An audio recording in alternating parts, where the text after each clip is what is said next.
শান্তির বাজারে বন্যা পরিস্থিতি ভয়াবহ। শহরের বহু বাড়িঘরে জল ঢুকেছে। পৌরসভা অফিস ও সানফ্লাওয়ার ইংলিশ মিডিয়াম একাডেমি জলের তলায়। জাতীয় সড়কে কানায় কানায় জল, বহু মানুষ গৃহবন্দী।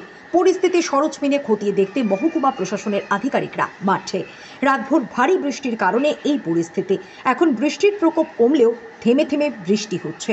ভারী বৃষ্টি হলে পরিস্থিতি আরও ভয়ানক হয়ে ওঠার সম্ভাবনা। শহর সংলগ্ন লাউগাং নদীর জল বিপদসীমার ওপর দিয়ে বইছে। শহরের উত্তরাংশে কালাছড়া দিয়ে জল প্রবাহে বাধা, ফলে বন্যা পরিস্থিতি আরও ভয়াবহ হয়ে ওঠে। ব্যাহত স্বাভাবিক জীবনযাত্রা।